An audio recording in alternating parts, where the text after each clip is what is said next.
저 어릴 때부터 신앙생활을 하면서 교회에서 많이 들어왔던 그 이야기들이 참 많이 있지 않습니까?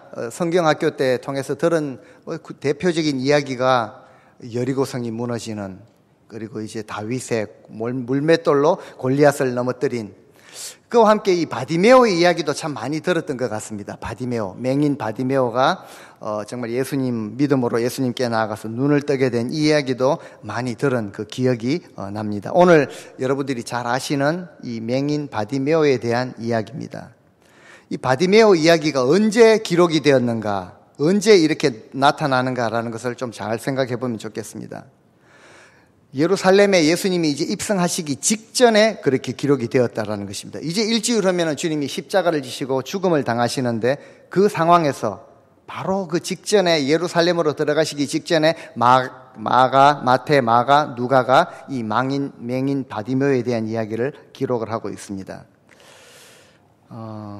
참 이렇게 예수님이 사역을 지금까지 쭉 하셨지 않습니까? 병자들을 고쳐주시고 눈을 뜨게 하시고 하나님 나라의 복음을 전파하시고, 그 가운데 기록된 것이 아니라 이제는 사역을 이제 마무리하시고 이제 예루살렘으로 들어가셔서 십자가의 죽음을 죽으시게 되는 그 사건을 바로 눈앞에 두고 오늘 이야기가 또 등장합니다.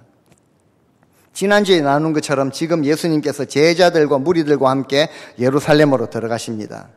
그 길은 십자가를 지러 가시는 길이죠. 우리에게 구원을 주시기 위해서, 우리 인류의 모든 죄를 대속물로 자신을 드리기 위해서 희생하시는 그 길을 걸어가시는 그 가운데 이제 여리고를 통과하시게 됩니다. 제자들 일행이 예수님과 함께 예루살렘으로 올라가는 그 길에 여리고를 거쳐서 올라가십니다. 그래서 여리고가 어떤 도시인가라는 것을 한번 생각을 해보면은, 예전에 구약의 이스라엘 백성들이 출애굽을 해가지고 요단강을 건너서 제일 먼저 정복했던 도시가, 무너뜨린 성이 바로 여리고성이죠. 그래서 여리고성에 대해서 한번 찾아보니까요, 지구상에서 최초로 그렇게 설립이 된, 그리고 최고로 오래된 그런 도시로 알려져 있습니다. 요즘은요, 아열대성 기후가 이렇게 있어서 여름에 덥고 겨울에는 좀 포근한 그런 날씨, 그리고 개천이 3개나 그 가운데 흐르고 있어서 정말 이 살기 좋은, 열대 과일이 풍성한, 그러니까 좀 부유한 동네라는 것이죠. 그래서인지 여리고로 들어가는 길목에는 항상 강도들이 많았습니다. 여리고는 가는 길에 강도를 만난 사람이 이야기가 나오는데요, 사람들의 돈을 빼앗고 강탈하게 되는 이런 일들이 이제 일어나게 되었다라는 것이죠. 물건을 빼앗는 이런 일들이 많은, 그만큼 좀 부유한 도시인데요, 거기에 한 맹인이자 거지가 앉아 있습니다. 바디메오라는 이 맹인 거지를 만난다는 거죠. 바라는 것은 아들이라는 뜻이죠. 디메오의 아들이다, 바디메오다. 그러니까 이 거지의 이름이 있습니까, 없습니까? 이름이 나타나 있지 않습니다. 그냥 맹인이요, 거지다. 예전에도 예수님이 맹인을, 소경을 고친 일이 있습니다. 눈에 이 침을 뱉으셔가지고 이 희미하게 보일 때 다시 한 번 더 안수하셔가지고 고쳐주신 이 사역이 예전에 우리가 나눈 기억이 있는데요, 이제는 사역을 다 마치시고 정리를 해야 됩니다. 이제 예루살렘에 입성하셔서 고난주간을 보내시지 않습니까? 그리고 십자가를 지시고 대속의 죽음을 죽으셔야 하는 그 상황에서 주님이 마지막으로 다시 한번 맹인을 만나주시고 맹인의 눈을 고쳐주시는 이 기사가 여기에 등장하는 특별한 이유가 있다라고 생각을 합니다. 예수님 지금도 그 십자가의 길을 가시는데 많은 제자들이, 지난주에도 우리가 그 모습을 살피지 않았습니까? 예수님이 그 가는 길을 깨닫습니까? 깨닫지 못합니까? 아직도 깨닫지 못하고 있다는 것이죠. 주님, 영광의 시간이 오면은 우리 하나는 야고보와 요한이 하나는 주님의 오른편에, 하나는 주님의 왼편에 앉게 해 주옵소서라고 이렇게 간청을 하고, 그때 10제자들이 다 화를 내지 않습니까? 왜 그렇습니까? 자신들 마음도 그렇다라는 거죠. 같은 마음을 가지고 있었기 때문에. 이러한 제자들의 상태를 지난주에 살펴보았습니다. 예수님은 분명하게 말씀을 하셨습니다. 왜 지금 예루살렘으로 가시는지, 어떤 사역을, 어떤 목적을 가지고 가시는지 정확하게 3번째로 설명을 해 주십니다. 그럼에도 제자들은 예수님이 왜 예루살렘으로 가시는지 그 목적과 의도를 아직은 깨닫지 못하고 있습니다. 그래서 안타깝게도 이 성경에서 말하는 이 제자들의 모습은 오늘날 우리 성도들의 모습, 우리 공동체, 교회 공동체의 모습을 좀 이렇게 반영한다라고 보아야 할 것입니다. 육신의 눈으로 보지만 좀 분명하게 좀 보지 못하는 이런 모습, 맹인과 같은 상태의 제자들을 오늘 우리 교회들의 모습이다라고 그렇게 보아야 할 것입니다. 그런데 이 바디메오가 지금 어디에 앉아 있습니까? 성경을 보시면은 제일 마지막 줄에 있는데요. 맹인 거지 바디메오가 어디에 앉아 있죠? 길가에 앉아 있습니다. 보통 집에 앉아 있을 수도 있는데요. 길가에 앉아 있다라고 특별히 표시하는 것은요. 지금까지 그렇게 살아왔다라는 것이죠. 예수님은 그냥 길이 아니라 예수님은 지금 십자가를 지고 대속의 길을 가시고 제자들은 뭔가 불안함을 느끼고 뭔가 지난주에 보니까 걱정하면서 따르지 않습니까? 그러지만 혹시라도 뭔가 소망이 있지 않을까 그 마음으로 뒤를 따르고 그 길을 가고 있습니다. 오늘 바디메오는 어두움 속에서 앞을 보지 못하는 상태에서 평생을 구걸을 하면서 길가에 그 바디메오가 살아온 길이라는 것이죠. 우리 인생은 어떤 모습으로든 모든 사람들은 나름대로의 자기의 인생길을 주관을 가지고 걸어가는 자들입니다. 오늘날 우리 교회 공동체가 예수 그리스도의 제자가 된다는 것은 주님이 명하신, 주님이 원하시는 그 길을 걸어간다라는 의미가 있는 것이죠. 그 길에, 이제 하루는 이 바디메오가 앉아있다가 반가운 소식을 듣는데요. 이제 앞을 보지 못하니까 웅성웅성하는 그 감각이 발달해 있으니까 이 감각으로 캐치를 합니다. 뭔가 비범한 그런 일이 일어났다. 웅성웅성한 소리를 듣고 묻죠. 지금 무슨 일인가라고 하니까 사람들이 무엇이라고 말하냐 하면요. 47절에 보면은 사람들이 하는 말입니다. 그 주위에 있는 사람들이 이 이야기를 듣고 뭐라고 말합니까? 누가 지나간다라고 합니까? 나사렛 예수가 지나간다라고 이렇게 이야기를 합니다. 그런데 이 바디메오가 그 이야기를 듣고 소리를 막 지르는데요. 뭐라고 소리를 지릅니까? 그 예수님을 향해서 뭐라고 합니까? 한번 뭐라고 하시죠? 다윗의 자손 예수여라고 이렇게 소리를 지릅니다. 귀로 듣기로는 나사렛 예수가 지나간다라는 소리를 듣고 입으로 고백할 때는 다윗의 자손 예수여라고. 나사렛 예수 같으면은 사람들이 말하는 그 소리를 들었다면은 나사렛 예수여라고 해야지 당연하지 않겠습니까? 눈은 보지 못해도 귀로는 듣습니다. 나사렛 예수라고. 그런데 입에서 나오는 고백은 다윗의 자손 예수여라고 이렇게 고백을 하고 있는 것입니다. 주변 사람들이 지금 저 사람 나사렛 예수야라고 이렇게 이야기했을 것입니다. 그 표현에 무슨 의미가 들어 있습니까? 성경에 나오는데 나사렛에서 무슨 선한 것이 나올 수 있겠느냐? 제가 중학교 때 그것을 느꼈는데요. 저는 대구에서 자랐기 때문에 대구를 촌이라고 생각한 적이 없습니다. 그런데 어릴 때 이제 서울에 할아버지 집에 갔다가 주일학교 가가지고 출석부를 받아와가지고 출근상을 받기 위해서 출석부를 받으러 왔다 그러는데 부장 선생님이 저희들한테 하는 말이 얘들 시골에서 왔다라고 이렇게 말을 해요. 대구에서 왔는데 시골에서 왔답니다. 저는 시골이라 그러면은 중학교 때 점촌, 문경 이런 골짜기에서 청송, 골짜기에서 유학한 학생들만 시골이라고 생각을 했는데 대구에서 왔는데 시골이라니. 나사렛이 그런 동네입니다. 청송 이런 시골 사람이 지나간다라는 거죠. 그래서 이 나사렛에서 무슨 선한 것이 나올 수 있겠느냐. 형편없는 시골떡이다 이런 말이죠. 별 볼 일 없는 나사렛 출신인데 뭔가 지금까지 하는 일을 보니까 뭔가 좀 이상한 일을 좀 평범하지 않은 일을 한다. 여전히 사람들의 마음속에는 예수님을 굉장히 비하하는 그러니까 나사렛 예수다라는 말을 하는 것이죠. 그런데 바디메오는요 갑자기 이런 막 소리를 지릅니다. 다윗의 자손 예수여 나를 불쌍히 여기소서라고 소리를 질렀다라고 돼 있죠. 이 바디메오의 마음속에는요 예수님이 다윗의 자손으로 오셔가지고 다윗의 그 언약을 성취하시는 분이다라는 이 믿음이 있었습니다. 다윗의 그 약속을 성취하는 분이 다 바로 당신입니다라는 고백을 주님 앞에 드린 것이죠. 사람들은 예수님이 메시아가 유대인들은 지금도 메시아를 기다리고 있지 않습니까? 다윗의 그 혈통으로 메시아가 오신다라는 것을 지식적으로 문자적으로 알고 있었다라는 것이죠.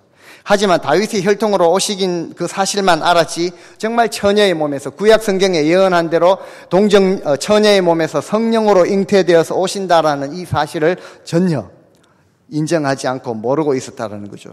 구약 성경에 기록된 대로 유다 베들레헴에 출생하시고 그 사람들은 그저 나사렛 시골이라는 인식이 바뀌어서 거기에서 성장하셨기 때문에 그저 별 볼 일 없는 나사렛 사람이다라고만 알고 있었죠. 그런데 바디메오는요 알고 있었습니다. 구약 성경 이사야가 분명히 말하는데 메시아가 오시면 어떤 일을 할 것이다. 맹인의 눈이 밝을 것이다. 눈이 떠여질 것이다. 그 다윗의 자손으로 오신 예수 그리스도를 믿고 있었습니다. 이런 믿음이 없이는요 입술로 이런 고백이 쉽게 나오지 않습니다. 다윗의 자손이여 예수님이여 라고 고백을 하지 못합니다. 바디메오는 놀랍게도 구약의 메시지를 성경을 알고 있었고 들었겠죠. 보지는 못하니까 들어서 알고 있었습니다. 사람들은 정치적으로 우리 민족을 이제 로마로부터 해방하실 주님이 예루살렘 올라가셔서 이제 혁명을 일으키셔서 이렇게 생각했는지는 몰라도 바디메오는요 다윗의 자손이요 맹인의 눈을 뜨게 하시는 분입니다. 구원을 허락하시는 분입니다. 나를 불쌍히 여기소서 말씀을 붙들고 외쳤다라는 것이죠. 그러니까 주위의 사람들의 반응이요 꾸짖습니다. 잠잠하라라고 또 합니다. 그런데 바디메오가 여기서 그치지 아니하고 더 크게 소리 지릅니다.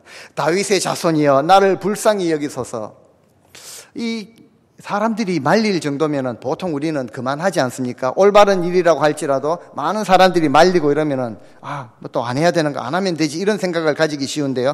바디메오가 이 절박한 상황에서 사람들이 꾸짖습니다. 하지 말라고 꾸짖었는데도 계속 그렇게 외칠 정도면은 바디메오 마음 가운데 확실한 믿음이 있었다라는 것입니다. 그렇지 않고는 이렇게 하지를 못할 텐데요. 처절하게 꾸짖습니다. 예전에 제자들이 어린아이들을 데리고 온 부모님들을 꾸짖지 않습니까? 그래서 주님께로 호되게 야단을 맞은 적이 있는데요. 이번에는 또 바디메오를 그렇게 꾸짖고 있습니다. 막아서는 것이죠. 그래서는 안 된다. 사람들이 생각할 때는, 제자들이 생각할 때는 이 바디메오가 길에서 늘 살아온 대로 구걸을 하는 것으로, 돈을 좀 달라는 것으로, 아니면 제자들 생각에 우리 선생님 빨리 예루살렘으로 올라가셔서 우리 민족을 해방시키시는 이런 큰 일을 하셔야 되는데 그 가는 길에 이 걸림돌이 된다. 거침돌이 되어서는 안 되겠다. 이 막은 것도 아마 주님을 위한 일이었을 것입니다.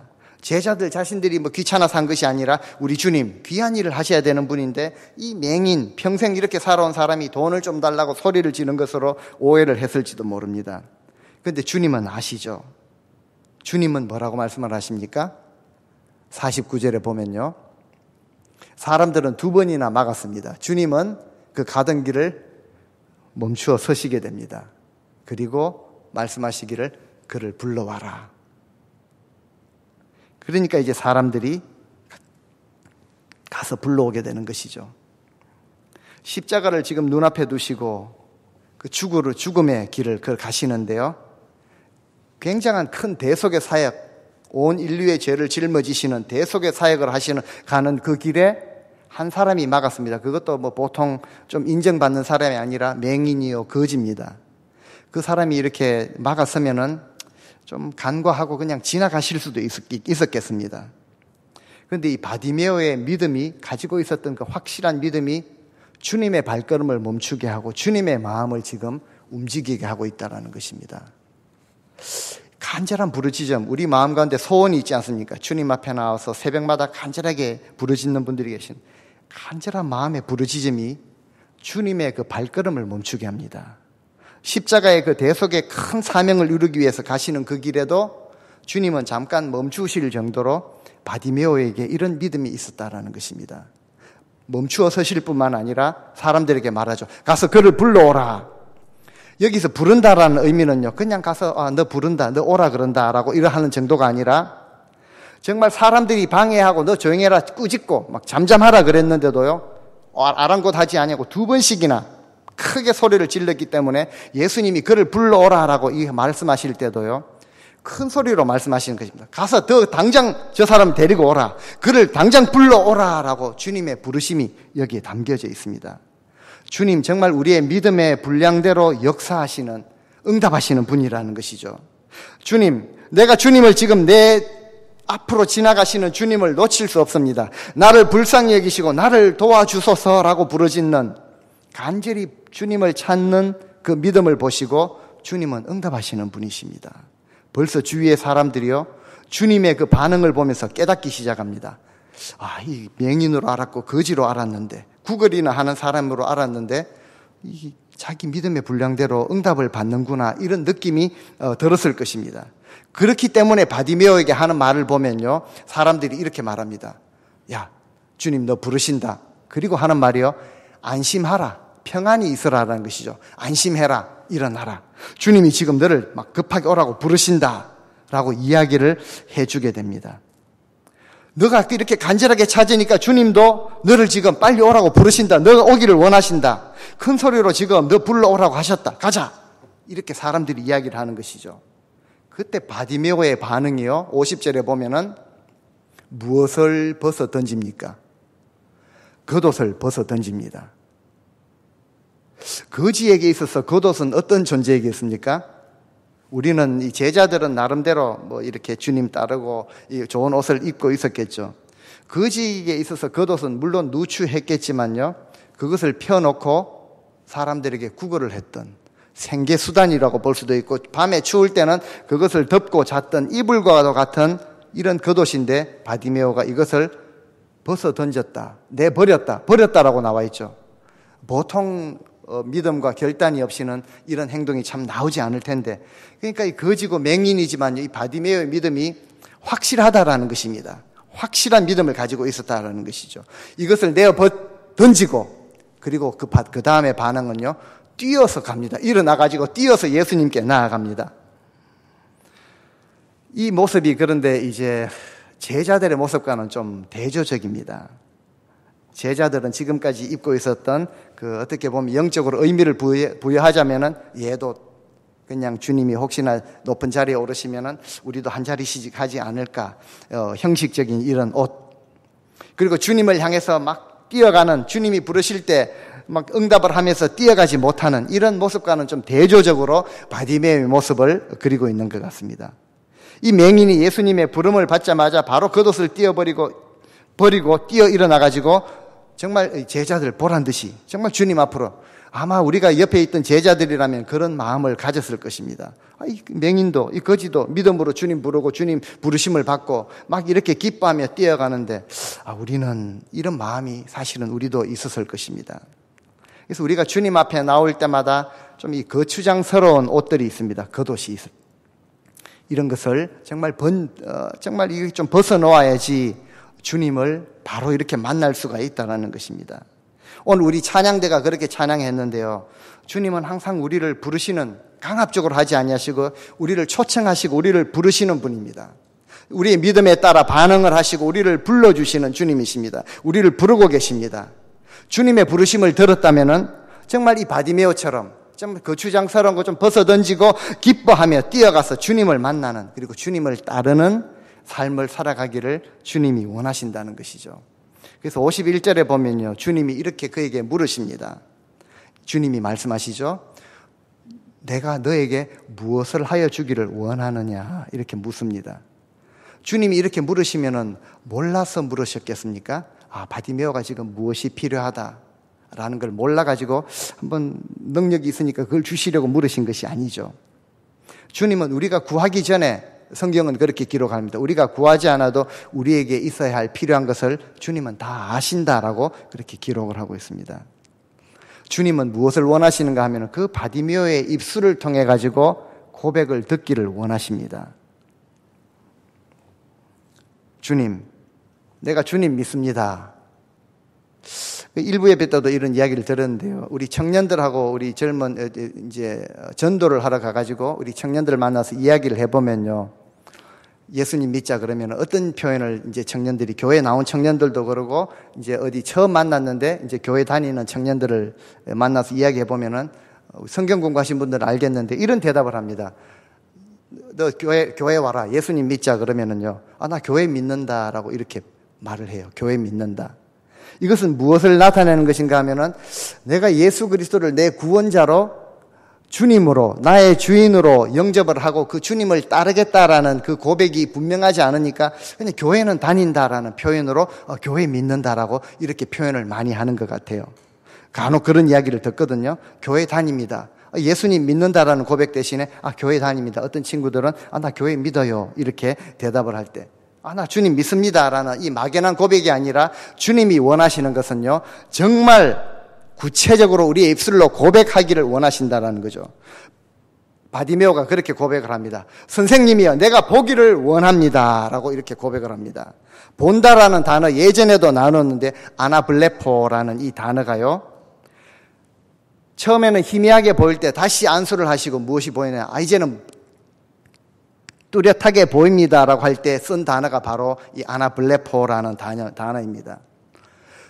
맹인이 원하는, 바디메오가 원하는 것이 이것이죠. 주님, 제 눈을 떠서 분명하게 보기를 원합니다. 이것은요, 단지 육신의 눈으로 이렇게 사물을 보는 것 이상의 의미를 가지고 있다는 거죠. 정말 주님, 내가 주님 앞에 믿음으로 그렇게 주님을 부르고 나왔는데 분명하게 보기를 원합니다. 믿음의 그 결국이 무엇인지, 믿음의 길이 무엇인지 깨닫고 분명하게 보기를 원합니다라는 이런 고백을 주님 앞에 드리는 것이죠. 어떤 의미에서 바디메오도 이 소경이지만 그렇게 많이 비유를 하지 않습니까? 오늘날 우리가 살아가고 있는 우리 삶의 어떤 부분에 있어서는 영의 눈이 흐려져 있는 그런 부분들이 있습니다. 어떻게 보면 제자들도 눈을 뜨고 있지만 소경이라는 것이죠. 바디메오는 내가 뚜렷하게 보기를 원합니다라고 고백했지만 제자들은 아직도 주님이 가시는 그 길을 믿음으로 분명하게 보지는 못하고 있는 것 같습니다. 주님을 향해서 내가 분명하게 보기를 원합니다라고 고백을 하지만 이 제자들을 향해서는요, 이런 도전을 또 주는 것 같아요. 바디메오의 모습이. 이 제자들, 당신들도, 너희들도 이 보기를 원하는 그런 마음을 가지고 있어야 된다라고 이 도전을 주는 것 같습니다. 만약 이 바디메오가 주님 앞에 나와가지고 보는 것 대신에, 주님 평생 먹을 수 있는 그 돈을 좀 주십시오. 평생 집이 없이 홈리스로 살았는데 거처할 수 있는 조그만한 것이라도 하나 마련해 주십시오. 본질이 아닌 보는 것 대신에 다른 것을 구했다면은 평생 이렇게 보지 못하고 살았을 것이죠. 그런데 바디메오는 주님 앞에 나와가지고 가장 본질적인 것, 가장 필요한 것, 가장 중요한 것을 구했습니다. 선생님, 내가 보기를 원합니다. 육신의 눈을 뜨는 이상으로 진리를 깨닫기 원합니다라는 이 마음이 있었던 것이죠. 그래서 이것이 사실은 우리 교회들과 우리 성도들이 계속해서 회복해 나가야 될 본질 중에 하나인 것입니다. 오늘도 주님 앞에 우리가 구하는 것, 제자들의 모습이 그것을 보여도 아직도 좀 높이 올라가는 것, 아니면 우리 자식들을 성공해가지고 그래서 하나님이 영광을 받으신다, 이런 말이 아니라는 것이죠. 주님 앞에 구할 것은 정말 우리 믿음의 눈을 떠가지고 주님이 가시는 그 길, 주님이 이루시려는 그 나라를 바라보고 그 나라가 이 땅 가운데 이루어질 수 있도록 주님 겸손함과 순종하심과 온유하심으로 가시는 그 길을 우리도 믿음의 눈으로 분명히 바라보고 구하는, 이것을 우리가 구해야 된다는 것입니다. 오늘 본문의 바디메오가 믿음으로 그것을 구했습니다. 내가 보기를 원하나이다. 선생님이여, 보기를 원하나이다 라고 바디메오는 반드시 구해야 될 그것을 구했습니다. 그러니까 이제 마지막 52절에 보니까 예수님이 또 말씀하시죠. 우리 52절 말씀을 같이 한번 읽어보겠습니다.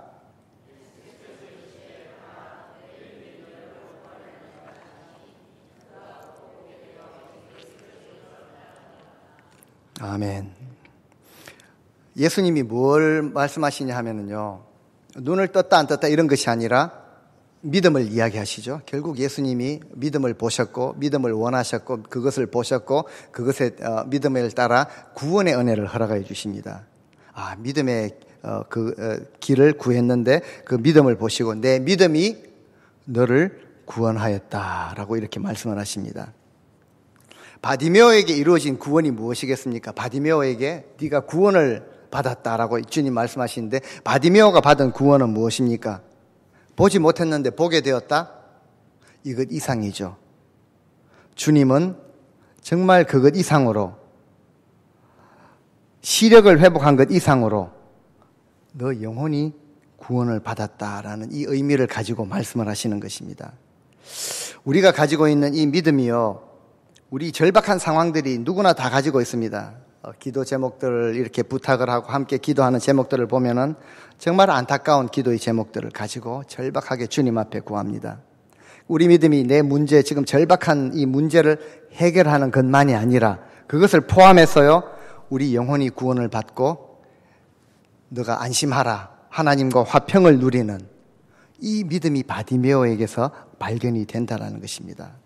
비록 평생을 보지 못하는 상태에서 구걸을 하고 살아왔지만요, 예수님에 대한 이야기를 들었습니다.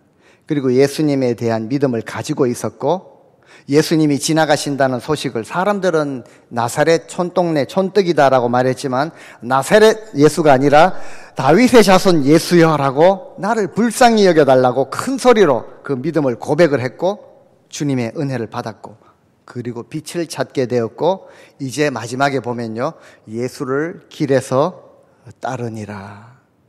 겉옷을, 거추장스러운 것 벗어 던지고 예수님을 따르는 제자가 되었다라는 이 아름다운 소식으로 오늘 본문을 맺고 있습니다. 주님 마음이 이것입니다. 정말 믿음을 통하여서 우리에게 구원을, 그 주님의 마음, 우리를 구원하시려는 그 마음으로 희생에, 섬김에, 낮아지심에, 죽으심에 그 길을 이제 가시는 것이죠. 이제 고난주간을 통해서 그 말씀들이 계속 나오는데요.